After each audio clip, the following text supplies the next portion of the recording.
Welcome to sure success educational institute में आप सभी का स्वागत है। आज हम बात करने जा रहे हैं किसी भी प्रतियोगी परीक्षा के लिए महत्वपूर्ण विषय अर्थशास्त्र में एग्रीकल्चर सेक्टर का। यानी कि जब भारत आज़ाद हुआ उसके पहले भारत की अर्थव्यवस्था का क्या स्थिति थी। बहुत आईएमपी क्वेश्चंस इससे बचते हैं कि एग्रीकल्चर सेक्टर हमारा कैसा था, कृषि क्षेत्र हमारा कैसा था। जब हम ब्रिटिश कॉलोनियल रूल में थे, फंडामेंटली एग्रीगेरियन, लगभग हम लोग अंग्रेजों के दौर में 85% तक के जो हमारी कंट्री की पॉपुलेशन थी, यहाँ पे आप लोग देख सकते हैं कि 85% तक की लगभग हमारे यहाँ की कंट्री की पॉपुलेशन जो विलेजेस में निवास करती थी। और ये 85% जो हमारे देश की ग्रामीण पॉपुलेशन है, या कह सकते हैं कि यह सीधे या फिर अप्रत्यक्ष रूप से कृषि से ही अपना जीवन यापन या जीवनोपार्जन किया करती थी। यानी कि इनका पूरा लाइवलीहुड जो डिपेंडेंट था वो डायरेक्टली और इनडायरेक्टली कृषि से। डायरेक्टली कैसे? जैसे कि डायरेक्टली का मतलब मैं ही गेहूं उत्पन्न करूं तो मेरा कृषक होना सीधा कृषि से संबंधित है। परंतु कोई कृषि से गेहूं से सीधा रिश्ता ना रखते हुए बल्कि उस गेहूं का आटा पीसे, वो कृषि का इनडायरेक्ट व्यवसाय हुआ।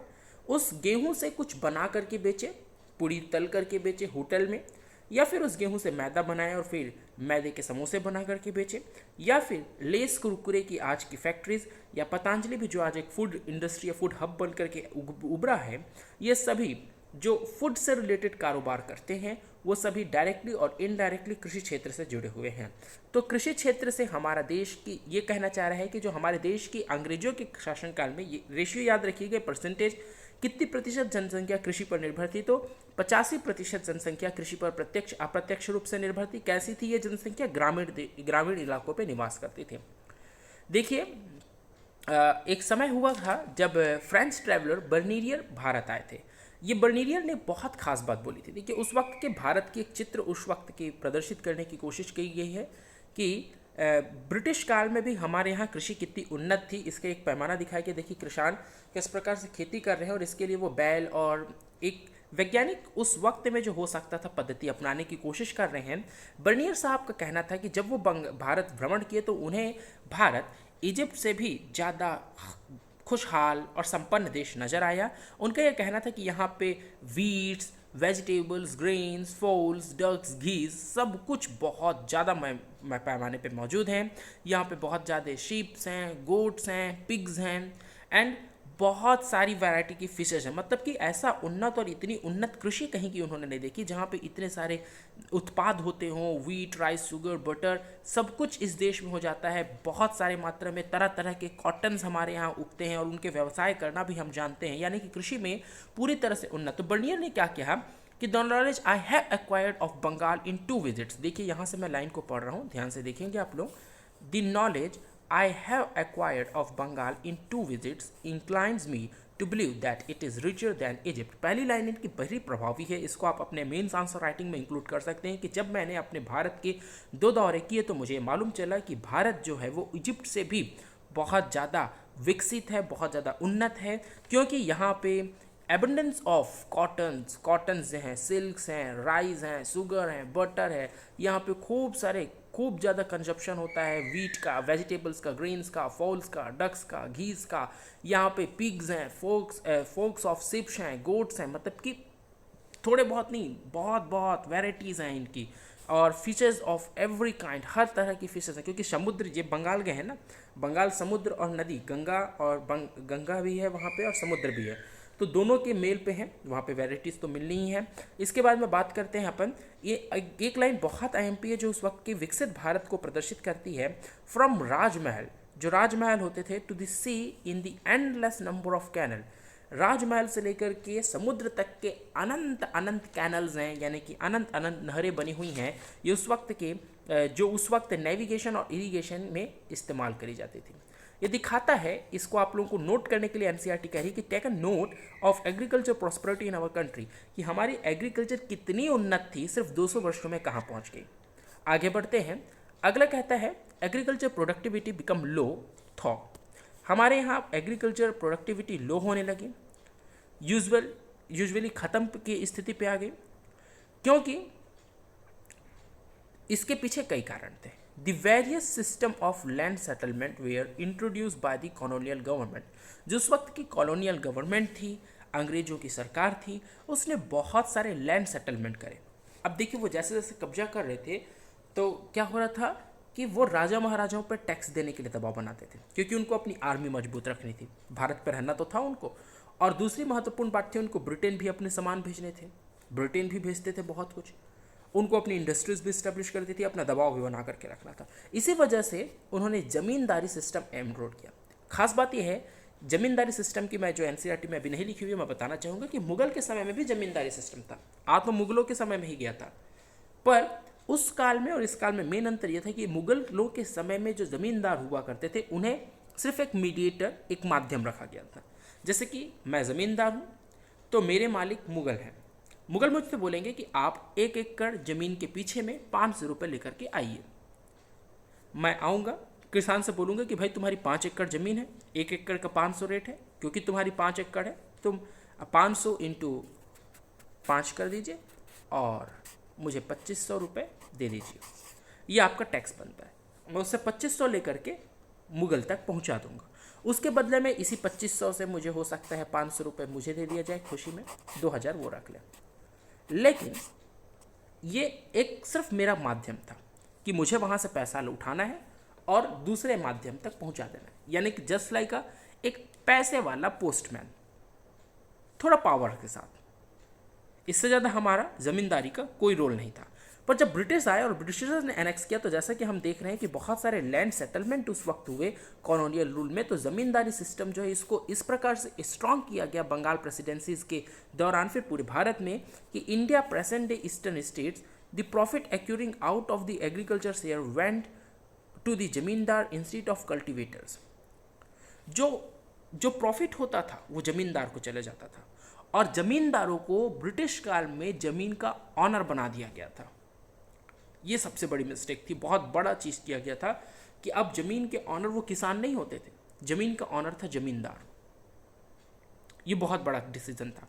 फिर उसके बाद में did nothing to improve the conditions of agriculture, और क्योंकि अब पूरा प्रॉफिट तो चले जाता था जमींदार के पास में, जमींदार को खेती से क्या मतलब, वो अपना पैसा जमा करता था, किसान से बोलता था तुम अच्छी किसी खेती करो, और किसान को अच्छी खेती करना मजबूरी थी, क्योंकि उसको टैक्स देना है, उसको अपना पेट भी पालना है, अपना परिवार भी चलाना है। और इस स्थिति पे जमींदार कोई ध्यान नहीं देता था, ना ही ब्रिटिश गवर्नमेंट कोई ध्यान देती थी।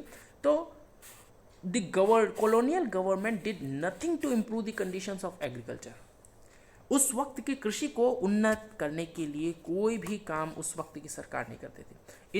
Interest of zamindar was only to collect the rent regardless economic conditions of the cultivators. जमींदारों का सिर्फ एक ही लक्ष्य था, टैक्स आए, टैक्स आए, टैक्स आए। To a very great extent, the terms of revenue settlement were also responsible for the zamindars adopting such an attitude. Dates for depositing, देखिए आपके लिए डेट फिक्स कर दिया गया था कि आपको 25 तारीख को पैसा ला के दे देना है, कितना पैसा लाना है, सब फिक्स था। और यही कारण था कि धीरे धीरे करके हमारे देश की कृषि पिछड़ते गई। लो लेवल ऑफ टेक्नोलॉजी, इसके पीछे क्या कारण थे? देखिए उस वक्त ये पूछा जाएगा कि वो देश जो देश कॉटन, सिल्क, और जिसका विवरण अभी अभी बर्नियर साहब ने दिया, जो कि फ्रांस के थे, उन्होंने बोला कि इजिप्ट से भी कहीं ज़्यादा तन्नत हमारे यहाँ की हर प्रकार की कृषि, मछली व्यापार, मछली मत्स्य पालन से लेकर के हमारे यहाँ गेहूँ, बाजरा, दाल, जिस भी उत्पादन की हम बात करें, कोई भी उत्पादन में हम कहीं पीछे नहीं रुकते थे। इतने उन्नत देश ने इतने जल्दी कैसे गिर गया? इसमें आपको जब कारण पूछा जाएगा यूपीएससी में या किसी भी प्रतियोगी परीक्षा में, तो आपको कारण बताने होंगे कि हमारे यहाँ जमींदारी सिस्टम आए, कॉलोनियल गवर्नमेंट जो ब्रिटिश सरकार थी वो कृषि में किसी भी प्रकार का ध्यान नहीं देती थी, साथ ही साथ में किसानों के ऊपर में टैक्स बढ़ाते जा रहा था, टैक्स का बोझ बढ़ते गया। दूसरी महत्वपूर्ण विषय आप लोगों को ये लिखना है कि जमीन द्वारा भी कोई सहायता नहीं दी जाती थी। उसके बाद में जब कोई सहायता ही नहीं मिलती थी, तो जो लो लेवल ऑफ टेक्नोलॉजी था, टेक्नोलॉजी इंप्रूव नहीं हुआ समय के साथ में। लैक ऑफ इरिगेशन फैसिलिटीज़, पहले जब जमींदारी सिस्टम कम था या इसका प्रभाव कम था या टैक्सेस कम देने होते थे, तब हमारी इस गवर्नमेंट या हमारे जो उस वक्त किंग्स होते थे, जैसा कि उन्होंने बताया, नंबर्स ऑफ कैनल्स थे हमारे देश में, नहरें थी, तो इरिगेशन की व्यवस्था थी, सिंचाई की व्यवस्था थी। पर अब जब ध्यान ही नहीं दिया जा रहा है उस क्षेत्र में अंग्रेजों के आने के बाद, क्योंकि उनका तो मकसद है लूटना भारत को रॉ मटेरियल प्रोड्यूस करने वाला बना देना, और वो फाइनेंस प्रोडक्ट बना ही ना पाए, हम कोई व्यवसाय कर ही ना पाए, इस स्थिति में ले आना। नेग्लिजिबल यूज़ ऑफ फर्टिलाइजर, उस वक्त हम खाद्य का भी उपयोग करना नहीं जानते थे। ये वो कारण है, जमींदारी सिस्टम हुआ, हमारे कॉलोनियल गवर्नमेंट का ध्यान नहीं देना, और साथ ही साथ में low level of technology, lacks of irrigation facility and negligible use of fertilizers के कारण हम हार गए। आगे क्या हो, आगे इसने कुछ आप लोगों के लिए काम दिए हैं, आप लोग खुद देखेंगे इस काम को। आगे देखते हैं। But this could hardly help farmer improving their economic condition, and instead of producing food crops, now they were producing cash crops, which were to be ultimately used by the British industrial back home. अब सुनना, यहाँ पे एक twist है, जो अंग्रेज चाहते थे वो हो गया। यहाँ पे एक ट्विस्ट है कि जो अंग्रेज चाहते थे वो हो गया।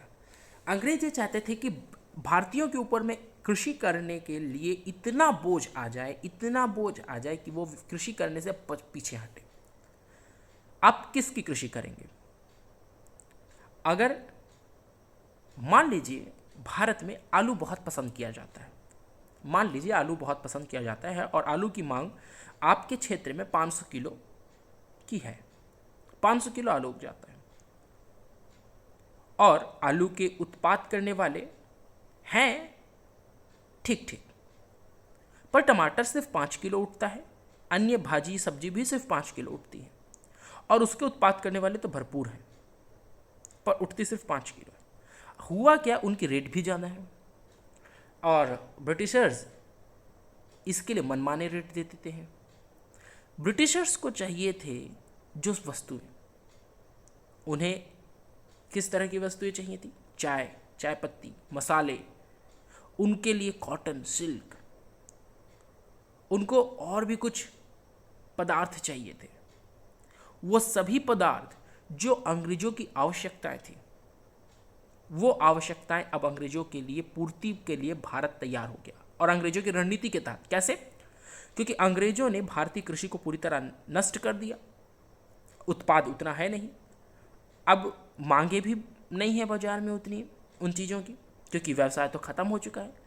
अब किसकी के उत्पाद करें? तो जो मांग अंग्रेज करते थे उन्हीं चीज़ों को भारत ने उत्पादन करना शुरू कर दिया। देखिए क्या लिखा है, producing food crops instead of producing food crops को प्रोड्यूस करने की जगह now they way are producing cash crops. अब वो कैश क्रॉप्स प्रोड्यूस कर रहे हैं, जो कि which they are ultimately use by the British industry back home, जो कि आमतौर पर ब्रिटिश इंडस्ट्री यूज करती थी। Despite some progress made in irrigation, India agriculture was staved of investment in tracing, flood control, drainage, and desalination of soils, while a small sections of farmers changed their cropping pattern from food crops to commercial crops. बहुत सारी समस्याएं थी। आगे देखते हैं industrial sector का हमारे देश में क्या हाल था।